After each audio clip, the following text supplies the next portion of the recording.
Frozen continents, fragile lives. 30,000 years ago, the Earth was locked in the grip of the last glacial maximum, though not yet at its coldest peak. The continents were familiar in shape, but the world looked profoundly different. Ice sheets more than a mile thick covered much of northern Europe, Asia, and North America.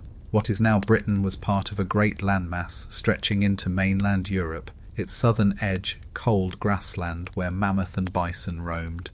Sea levels were more than 100 meters lower than today, exposing land bridges that connected Siberia to Alaska and Indonesia to Australia. It was a world at once vast and constrained, where survival hinged on navigating brutal cold, shifting herds, and scarce resources. Yet life endured. Small bands of hunter-gatherers moved cautiously across frozen steppes and river valleys, carrying with them not just stone tools but stories, songs and rituals that made sense of their precarious existence. Archaeological sites like Dolní Věstonice in modern-day Czechia remind us of their ingenuity. Remains of mammoth bone dwellings, hearths blackened with soot, and carefully crafted figurines, some of the earliest known ceramic creations, paint a portrait of resilience and imagination. Mainstream scholarship agrees that Homo sapiens had already spread across Europe, Asia, and into Australia by this time, adapting impressively to each environment. But quirky details give us pause. Some mammoth bone huts show construction so precise that researchers wonder if there were standardized building traditions passed along trade routes. And one of the famous Venus figurines from Dolní Věstonice, fashioned of fired clay, may have been deliberately exploded in the kiln, leading some to speculate about ritual destruction, or perhaps the world's first failed pottery experiment. Scholars still debate whether these re-spiritual objects tied to fertility, playful toys, or something else entirely. In such a landscape, fragility was constant. Winter could kill overnight, food supplies vanished with migrating herds, and predators prowled the same frozen plains as humans. But there was also opportunity. Lower sea levels opened new corridors for movement, linking continents in ways we struggle to imagine today. The very geography of the Earth invited exploration. This tension between hardship and possibility was the crucible in which human societies of the Ice Age were forged. What stands out is how these communities thought not just about survival, but about meaning. Around fires in bone huts, wrapped in hides, they would have told stories of their ancestors, painted visions of animals they depended on, and sought explanations for the merciless cold that gripped their world. To us, it looks like a struggle. To them, it was simply life, the only life they knew. Hunters, gatherers, and first artists. In the heart of this frozen world, survival meant constant adaptation. Bands of hunters and gatherers followed the migrations of game, setting up temporary camps along rivers and valleys, then moving on when the landscape grew barren. Evidence from sites like Sungir, near Moscow, shows us just how organized these groups could be. There, archaeologists uncovered the graves of 2 children buried with thousands of ivory beads, spears of mammoth bone, and delicate carvings. Such lavish burials remind us that even in an age of hardship, human communities placed extraordinary value on ritual and memory. Life may have been short, but it was not without meaning or ceremony. These were not brutish figures stumbling through the Ice Age, but people with a profound sense of creativity. In southern France and northern Spain, caves like Chauvet and Lascaux hold breathtaking murals that stretch across the stone walls. Lions with piercing eyes, galloping horses, woolly rhinoceroses charging across rock surfaces lit by flickering torchlight. Mainstream archaeology dates the oldest of these works to nearly 32,000 years ago, placing them among the first great masterpieces of human imagination. And yet there are oddities. In some caves, handprints appear with fingers deliberately missing. Some scholars believe they were ritual gestures, perhaps sacrifices to unseen spirits, while others suggest frostbite might explain the missing digits. Still, the placement of these stenciled hands deep inside dark passages hints at something deliberate, perhaps symbolic, a message meant for other humans or for the spirits they imagined lived in the stone. Scholars still debate whether the caves were sanctuaries of shamanic vision, hunting magic, or communal storytelling theatres where entire groups gathered to share in myth and performance. Daily life, while was an endless cycle of gathering roots, berries and nuts when available, balanced with dangerous hunts for reindeer, horses or mammoth. The division of labour is still uncertain. Did women hunt alongside men, or did roles vary from tribe to tribe? What we do know is that these groups were astonishingly resourceful. At some camps, archaeologists have found caches of ochre used to paint both bodies and tools, suggesting that art and adornment were woven into everyday survival. Even a simple meal, eaten around a smoky fire, might be accompanied by storytelling, singing, or the rhythmic beat of stone on bone. It is striking to imagine these people, their eyes gleaming in firelight, voices echoing against cave walls, laughter mixing with the crackle of burning wood, crafting beauty in the most unforgiving of landscapes. For them, art was not separate from life. It was embedded in the very act of survival. By painting animals on walls, wearing beads of ivory or shell, and burying their dead with care, they were affirming their place in a world that constantly threatened to erase them. We often imagine the Ice Age as a grey wasteland of snow and hunger, but through their art, their rituals, and their graves, these hunter-gatherers remind us that even in the coldest of worlds, human beings carried warmth inside them, a warmth of memory, imagination, and meaning that no winter could extinguish. The mammoth economy. Among all the creatures that shared the Ice Age world with our ancestors, none loomed larger, literally and symbolically, than the woolly mammoth. Towering at over 4 meters and weighing 6 tons, these shaggy titans were both a threat and a lifeline. To hunt one was dangerous beyond measure, but to succeed meant survival for weeks. At sites like Mezhyrich in Ukraine, entire villages were built from the bones and tusks of mammoths, with hides stretched across frameworks of ivory. Imagine standing in such a dwelling, the curved walls of massive bones forming shelter, the flicker of firelight bouncing across tusks, the air thick with the smell of smoke and fat. These weren't just houses, they were monuments to ingenuity and dependence on a single, mighty species. Mainstream archaeology shows just how far-reaching this reliance was.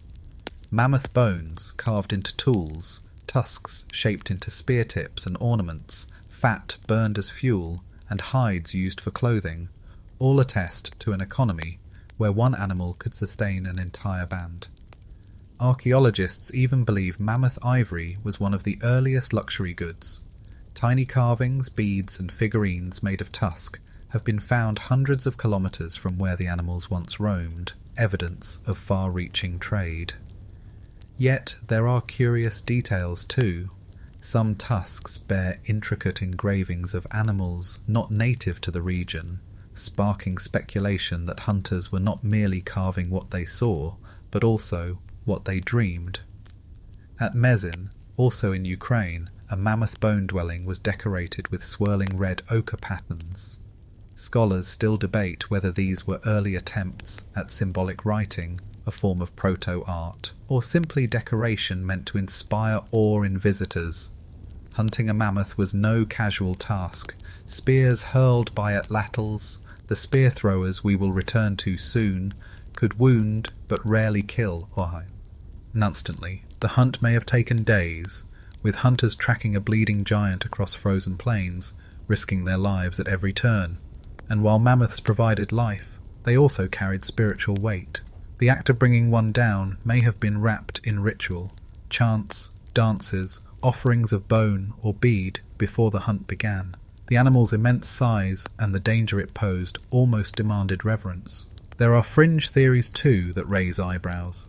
Some suggest that mammoths were herded into pits or driven off cliffs in coordinated group hunts, evidence of strategic planning that rivals later agricultural societies.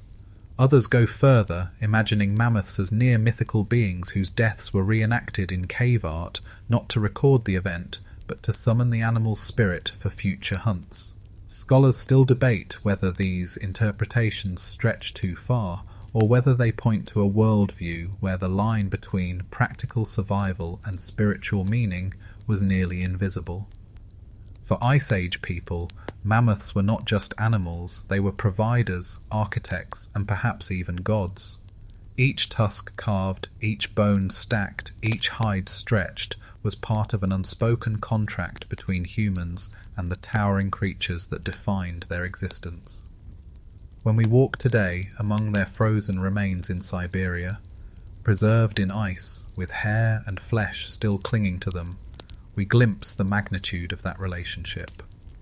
Mammoths were the beating heart of the Ice Age economy, and their memory lingers like a shadow across the story of humanity. Tools that changed the hunt. The Ice Age was not only an age of cold and colossal beasts, it was an age of innovation. For the hunter-gatherers of 30,000 years ago, survival hinged on skill with tools, and this period saw a quiet technological revolution. Stone blades had long been used, but by this time people were crafting elongated flint points known as Aurignacian blades, sharper and more versatile than anything that came before. A skilled napper could strike a coarse stone and peel away long, thin flakes, shaping them into knives, scrapers, and spearheads. At sites like Kostenki in Russia and Abri-Castanet in France, caches of these tools speak to communities honing their craft, passing down techniques generation after generation. But the most transformative invention of the period was the atlatl, or spear thrower. This deceptively simple device, essentially a carved stick with a notch at one end, allowed hunters to hurl a spear with far greater force and distance than by hand. Imagine standing against the vastness of the steppe, a herd of reindeer grazing in the distance. With the atlatl, a hunter could send a spear arcing across 40 meters, fast and powerful enough to pierce hide and muscle. It was, in many ways, the first mechanical aid to human hunting, multiplying strength through leverage. Mainstream archaeology dates the earliest examples to around this very era, and their spread across continents reshaped the odds between humans and prey. Not all tools were deadly. Bone and ivory were carved into awls, needles, and points, opening the world of tailored clothing. Preserved finds of stitched hides suggest that our ancestors were not simply wrapping themselves in skins, but sewing fitted garments, hooded parkas, leggings, and boots that made Arctic conditions survivable. Without such clothing, northern Europe and Siberia would have been death traps. In Fayin, CT, some scholars argue that sewing needles were every bit as important to human expansion into cold climates as weapons. Still, mysteries linger. A handful of sites preserve enigmatic artifacts, perforated discs of bone, carved batons with holes, and decorated shafts whose function remains unclear. Were they ceremonial objects, parts of spear throwers, or something altogether lost to time? Scholars still debate whether these were practical tools, status symbols, or instruments used in rituals, perhaps even in music. Some archaeologists, noting wear patterns, suggest they may have been straighteners for wooden shafts, vital for keeping spears true. Others lean toward more symbolic purposes, hinting at roles beyond the practical. And then there is the bow. While its widespread use is better documented later, tantalizing evidence suggests early experiments with archery may have been underway by 30,000 years ago. A fragment of curved reindeer antler from Germany has been proposed as part of a bow, though the claim remains contested. If true, it would place the birth of the bow and arrow much earlier than previously thought, another reminder of just how inventive these Ice Age people could be. When we consider these technologies together, the spear thrower, the fitted clothing, the stone blade, we glimpse the ingenuity that allowed humans to not just endure the Ice Age, but to thrive in it.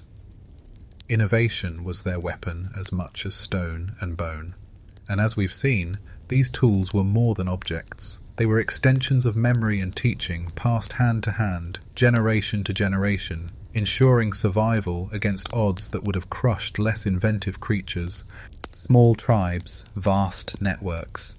Though life 30,000 years ago was organised around small bands, family groups often numbering no more than 20 to 40 people, the social world was far larger than it seemed. These groups were mobile, following herds and seasonal resources, but they were not isolated. Across vast distances, from the steppes of Ukraine to the caves of France, people were connected by networks of trade, marriage, and shared traditions. Archaeologists piecing together this puzzle find shells from the Mediterranean hundreds of kilometres inland, Baltic amber far from its source, and obsidian transported across mountain ranges. Each artifact speaks to an invisible web of exchange, linking communities who may never have met face to face, but who still participated in the same flow of materials and ideas. Mainstream research highlights sites like Pavlov in Czechia, where beads of ivory and stone suggest long-distance connections. These weren't luxuries in the modern sense, but tokens of identity, markers of belonging, and perhaps even early currencies. A necklace made of pierced animal teeth might signify family ties, a trade partnership, or a memory of someone long gone. Some anthropologists believe these networks served as insurance against scarcity. When one group faltered, its allies might help, bound by ties of trade or kinship. But the oddities are just as fascinating. At Sungir, the famous Russian burial site, the children buried with tens of thousands of ivory beads raise a mystery. Each bead would have taken hours to carve and polish, suggesting an enormous collective effort. Were these children symbols of lineage chosen to embody the wealth of an entire clan?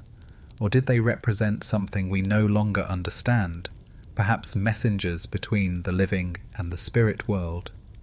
Scholars still debate whether such lavish grave goods signal emerging socia, hierarchies, or whether they were extraordinary communal acts in a world that otherwise remained egalitarian. Daily interaction within these tribes must have been intimate, even claustrophobic.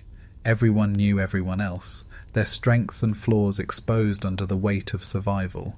Conflicts surely erupted, yet bonds were essential.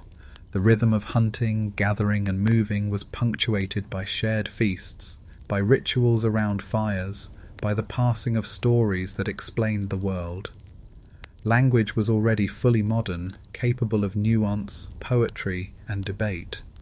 We cannot hear those voices, but we can see their echoes in the complex art and symbolic objects they left behind. And always the network stretched outward.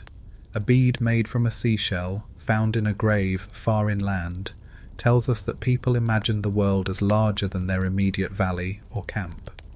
They knew, dimly or clearly, of distant places, and they desired to be part of that larger story. Some even argue that myths and cosmologies may have travelled along these trade routes just as surely as stone and ivory. The stories told in one cave might have carried echoes of tales spoken hundreds of kilometres away. For us, these exchanges hint at something deeply familiar, the need to connect, to belong, to be remembered beyond the narrow confines of one's tribe.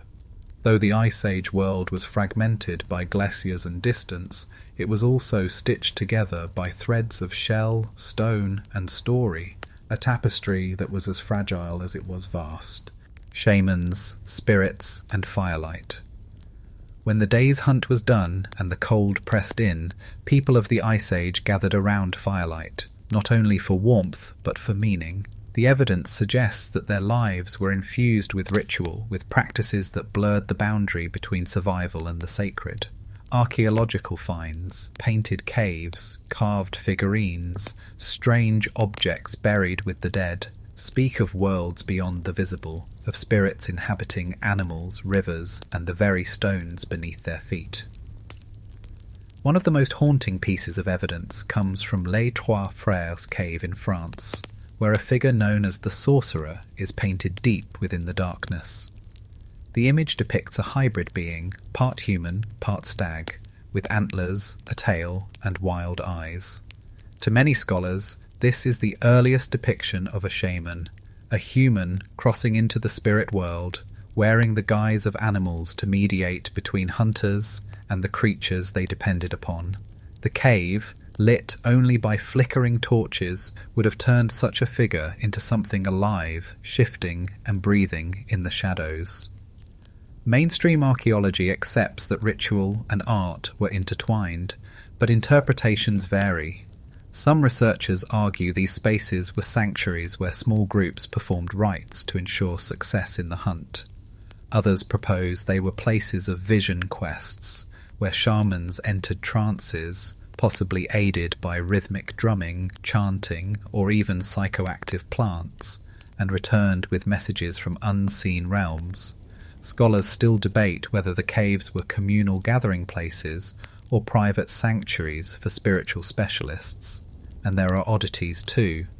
At Dolny Vestonix, a woman was buried beneath mammoth scapula, her body stained with red ochre, her face deformed from a congenital condition.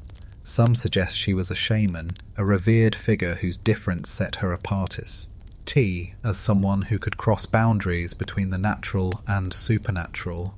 In her burial, we glimpse both reverence and mystery, a suggestion that Ice Age societies recognized roles beyond the hunter or gatherer, roles steeped in ritual and the unseen. Around the fire, the ordinary became extraordinary. Sparks rising into the dark sky might have been seen as souls ascending.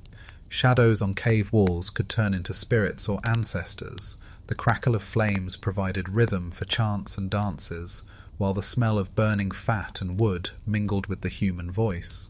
Every night was both mundane and cosmic, a place for telling stories, recounting hunts, remembering the dead, and invoking powers to protect the living. Quirky details emerge in the artifacts of this time.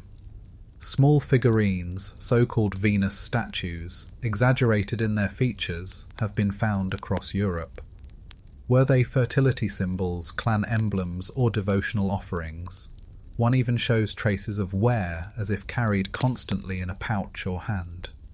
The intimacy of these objects suggests they were more than art. They were companions, talismans charged with meaning. What lingers from all this evidence is the sense that Ice Age humans were not merely surviving, they were seeking connection to something beyond themselves.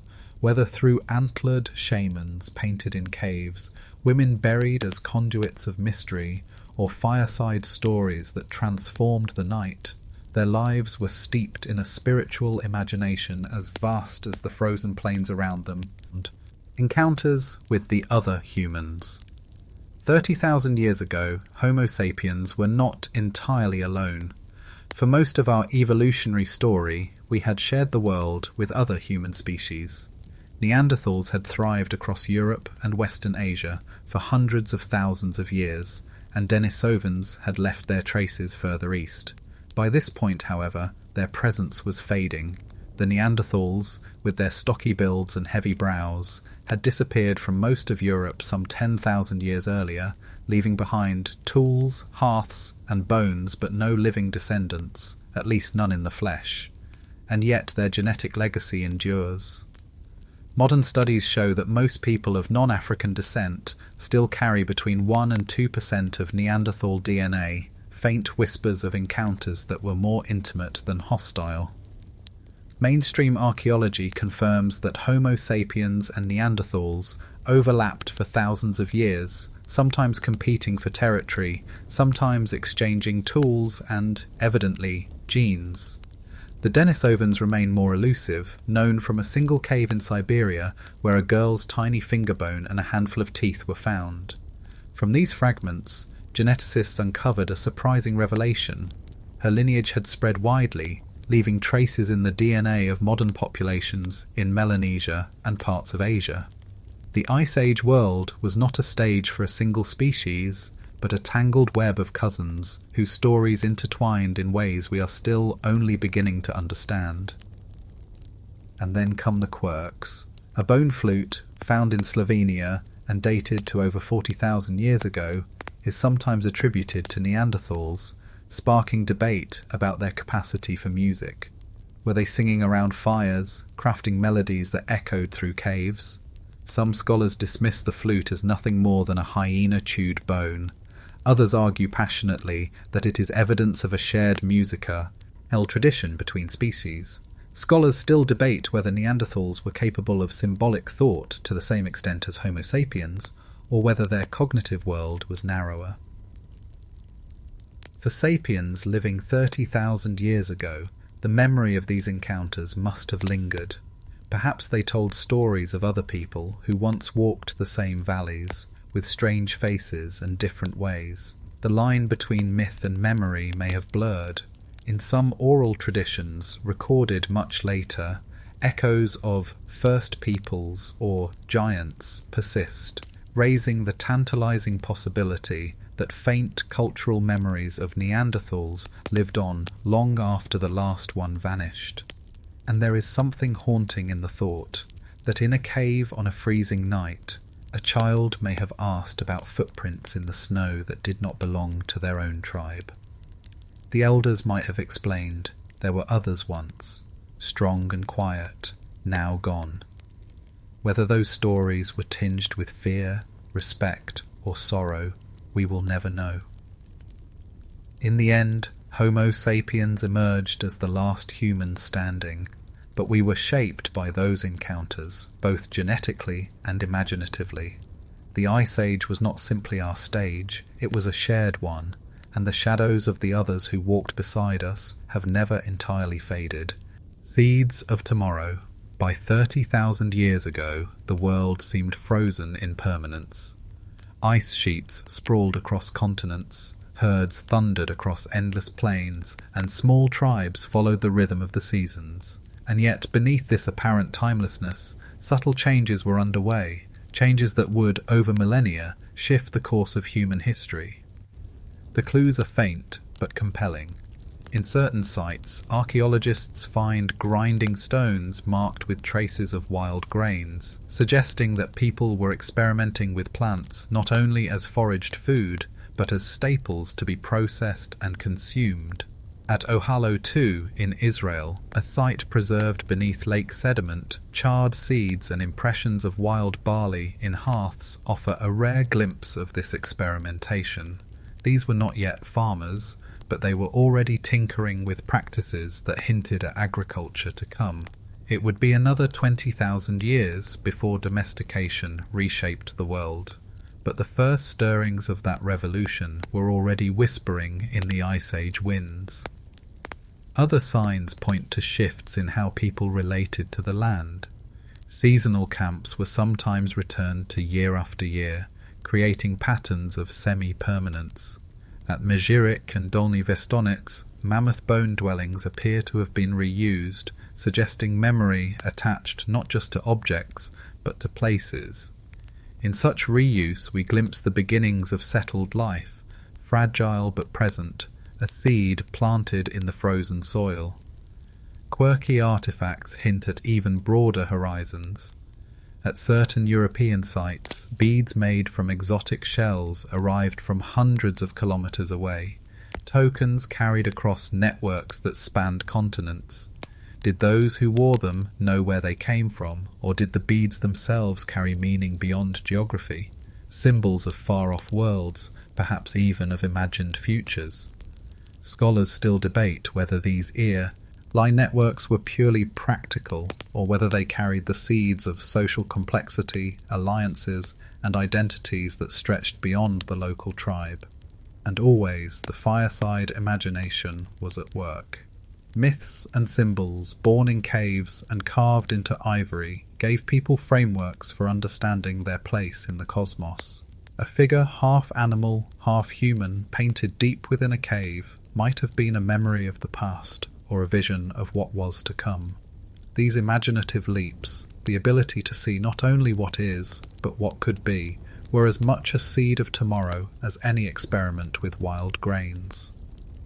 The world of 30,000 years ago was fragile, brutal, and astonishingly inventive. It was not a static age of survival, but a crucible where humans honed the skills, networks, and imaginations that would one day reshape the planet. When we look back now, the temptation is to see only distance, to think of those people as primitive, separated from us by eons. But in truth, they carried within them the beginnings of our world. They lived in small bands, yes, but they dreamed large dreams.